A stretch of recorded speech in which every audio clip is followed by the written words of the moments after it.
Hello. હવે થોડાક special ટાઈપના ક્વેશ્ચન છે. આ સ્પેશિયલ ટાઈપના ક્વેશ્ચન છે જે અહીંયા મેં મૂક્યા છે, જે પૂછાવાના ચાન્સીસ છે, એટલે એમાં ક્વેશ્ચન મૂક્યા છે. તમે જોઈ લો, ખૂબ જ સરસ છે. પહેલો ક્વેશ્ચન છે, જો limit n tends to infinity sigma n છે. આને શું કહેવાય? સિગ્મા n કહેવાય. હવે સિગ્મા n નું સૂત્ર તમને ખબર હોવી જોઈએ. ના ખબર લખી નાખજો. સિગ્મા n બરાબર લખાય n + 1/2 લખાય. બરોબર છે? તો લખી નાખો. સિગ્મા n છે શું લખશું આપણે? n + 1/2 ઇન્ટુ અને આ જે n² હતો એ n² મૂકી દીધો. જો તમને આમાં સિગ્મા n નું સૂત્ર ખબર જ ના હોય, સિગ્મા n સૂત્ર તમને ખબર જ ના હોય તો તમે એક્ઝામ્પલ જ ના કરી શકો. આ સિગ્મા n નું સૂત્ર જે છે એ 11મા ધોરણમાં મેથ્સમાં આવે છે, રાઈટ? હવે જો અહીંથી પણ n કોમન કાઢો. હવે તમને આ ખબર છે, એકદમ ઈઝી પડી ગયું. Limit n tends to infinity. આ n હતું જ, એક n બાર લાવ એટલે n² થઈ જાય. અહીંયા n નું 1 થઈ જાય અને આ 1 નું 1/n થઈ જાય. છેદમાં 2n². n² cut. જ્યાં n દેખાય ત્યાં ઇન્ફિનિટી મૂકો તો આ 0 થઈ ગયું. તો ઉપર 1 બચ્યું, નીચે 2 છે, 1/2 આન્સર આવી ગયો. જો તો આનો આન્સર 1/2 આવી ગયો, રાઈટ? તો તમે સિગ્મા n નું સૂત્ર જ ખબર ના હોય તો તમે એક્ઝામ્પલ કરી જ ના શકો. dawpani.com થઈ જાય. નેક્સ્ટ જો, નેક્સ્ટ એક્ઝામ્પલ જો. એમાં શું કહે છે? આ કોણ સૂત્ર છે? Sigma n². હવે જો તમને સિગ્મા n² સૂત્ર જ ખબર ના હોય તો તમે કરી જ ના શકો. તો જે રીતે સિગ્મા n હતું એટલે સિગ્મા n² નું શું થશે? સિગ્મા n² નું થશે n + 1 2n + 1/6. આ સિગ્મા n² નું સૂત્ર છે. n + 1 2n + 1/6. ચલો, તો હવે એનો મતલબ એમ થયો કે limit n tends to infinity. અહીંયા હું સિગ્મા n² લગાવું તો શું થાય? n + 1 2n + 1/6 into n³ + 1. બસ. તમને જો સિગ્મા n² ખબર ના હોય તો એક્ઝામ્પલ સોલ્વ થાય જ નહીં. ઓકે, તો આ થઈ ગયું. હવે જુઓ, limit n tends to infinity. આ n, આમાંથી n બહાર કાઢો, આમાંથી n બહાર કાઢો તો 1 2 અને 3 ટોટલ 3n થાય તો n³ થઈ ગયું. આમાંથી n બહાર નીકળી ગયો એટલે 1 + 1/n લખાય. આમાંથી n બહાર નીકળી ગયો એટલે 2 + 1/n લખાય. બરોબર છે? અહીંયા 6, આમાંથી n³ બહાર કાઢો, મેક્સિમમ પાવર n³ છે બહાર કાઢો તો અહીંયા 1 + 1/n³ થાય. જો આ n³ કટ. હવે જ્યાં n દેખાય ત્યાં તમે મૂકી દો ઇન્ફિનિટી. તો આ 0 થઈ જાય, આ 0 થઈ જાય, આ 0 થઈ જાય. તો અહીંયા શું બચે? 1 * 2 છેદમાં 6 1/3 આન્સર. એટલે આનો આન્સર તમારો 1/3 થઈ ગયો. એનો મતલબ એમ થયો કે તમને જો સિગ્મા n² નું સૂત્ર જ ખબર ના હોત તો તમે એક્ઝામ્પલ ના કરી શકત. જો આ ક્વેશ્ચન કેટલી વાર પૂછાયેલો છે? 2013 19 15 18 21 કેટલી બધી વાર ક્વેશ્ચન પૂછાયેલો છે. હવે તમને સિગ્મા n² ખબર ના હોય તો પતી જાય ને, વિડિયો પાર ના થાય તમારો. સિગ્મા n² લગાવો, શું થાય?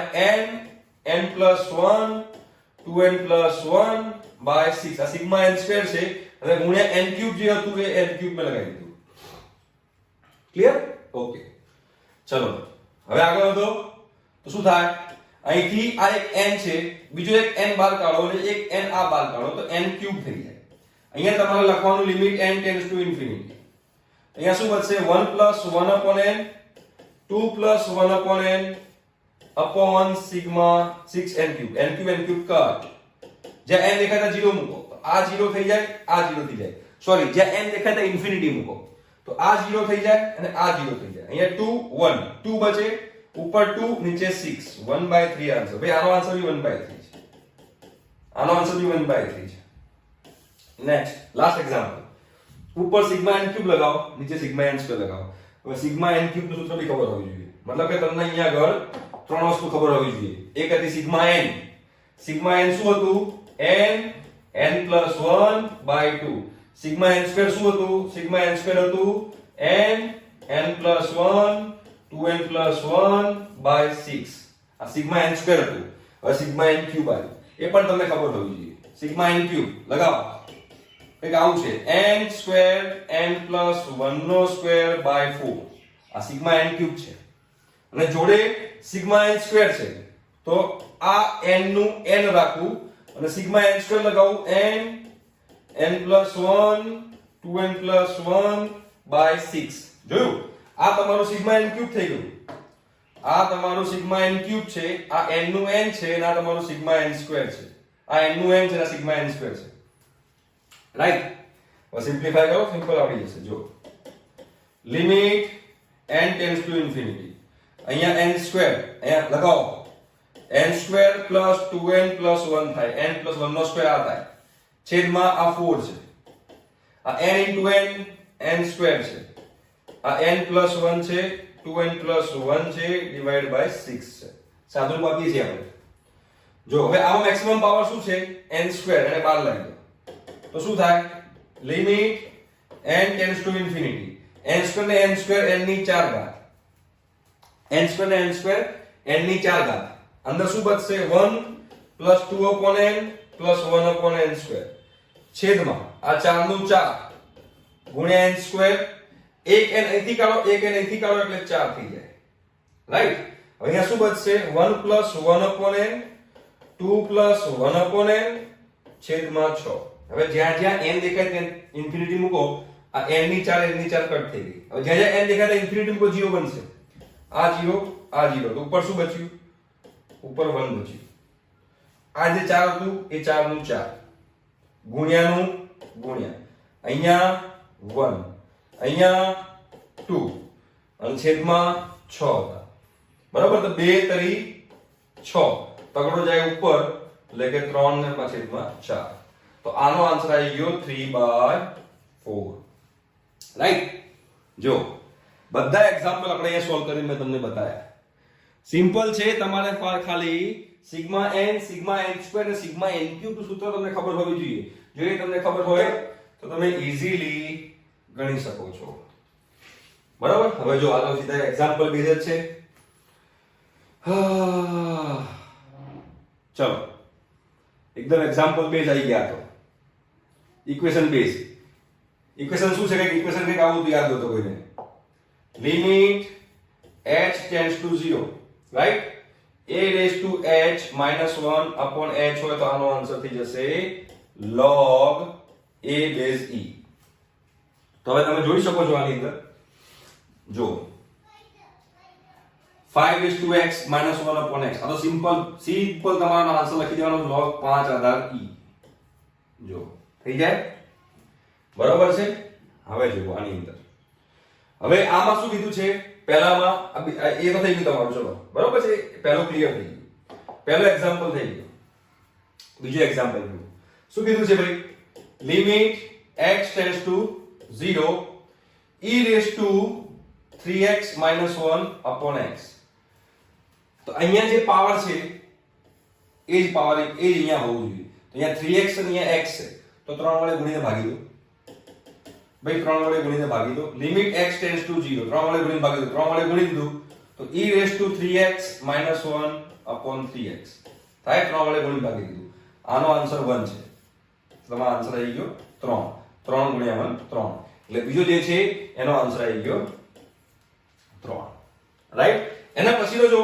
એ પણ ઈઝી છે શું છે લિમિટ x ટેન્ડ્સ ટુ 0 શું કીધું છે x 3 ની x પ્લસ 3 છે તો 3 ની x ઇન્ટુ 3 ની 3 ના લખાય બરાબર છે લખાય કે ના લખાય બિલકુલ લખાય ચાલે લખાય તો આજે 3 ની x પ્લસ 3 હતું તો 3 ની x ઇન્ટુ 3 ની 3 માઈનસ 27 છેદમાં x જો આમાંથી કોમન શું નીકળે 27 મેં બહાર લઈ લીધું લિમિટ x ટેન્ડ્સ ટુ 0 કર્યું 3 ની x બચી અહીંયા -1 બચ્યું અહીંયા x બચ્યું તો log 3 બેઝ e બની ગયું આગળ 27 હતું 27 ગુણ્યા log 3 બેઝ e આ તમારો આન્સર આવી ગયો જો પતી ગયું હવે જો હવે આમાં તમારે સેટિંગ કરવાનું છે સેટિંગ કરો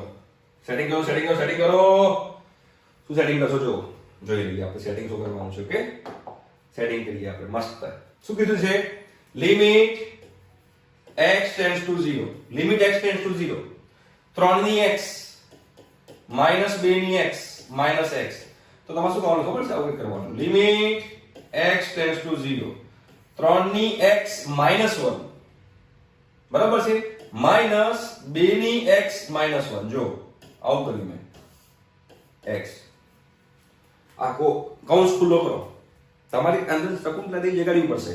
કૌંસ ઓપન કરો તો શું થાય? 1 1 ઉડી જશે જો, અને આનું આ ઊભું રહેશે. કેમ કે મને ખબર હતી કે મારી પાસે આ ઇક્વેશન છે, તો મારે ઇક્વેશન લઈ આવવું પડે ને, તો જ એ આવે. બાકી તો ક્યાંથી આવશે? અઘરું પડી જાય ને બેટા. એટલે હવે x ને અલગ ભાગી દો. બે એક્ઝામ્પલ બની ગયા જો. લિમિટ x ટેન્ડ્સ ટુ 0, 3 ની x -1 upon x minus limit x tends to 0, 2 ની x -1 upon x. તો આ શું થયું?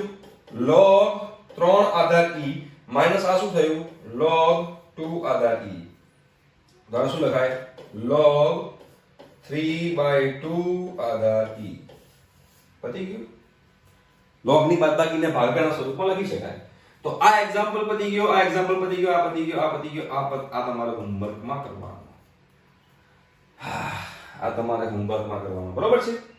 આવડવું જોઈએ ભાઈ, ના આવડ્યું ચાલે જ નહીં. ચાલો હવે આગળ વધીએ. હવે આ એક્ઝામ્પલ છે, કોને આવડશે? કોણ એક્ઝામ્પલ સોલ્વ કરશે? ચલો બે કોમન કાઢો, શું થાય? કોને આવડશે એક્ઝામ્પલ? જે એક્ઝામ્પલ સોલ્વ કરી બતાવે ને એને માત્ર થી પ્રાઇઝ મળી છે. આ બંને એક્ઝામ્પલ, 1 2 અને આ 3, બરોબર છે? અને જો આ ત્રણ એક્ઝામ્પલ જે લોકો સોલ્વ કરશે એ લોકોને બહુ જ મજા આવશે અને એ લોકોને કંઈક આવડે છે એવું મને લાગશે. ઓકે, તો આ એક્ઝામ્પલ જે છે એ હું તમારી ઉપર છોડું છું. આ ત્રણે ત્રણ એક્ઝામ્પલ હું તમે હોમવર્કમાં કરજો. જો ના ફાવે તો મને કહેજો, નેક્સ્ટ લેક્ચરમાં હું તમને કરીને બતાવીશ. ઠીક છે? બાય.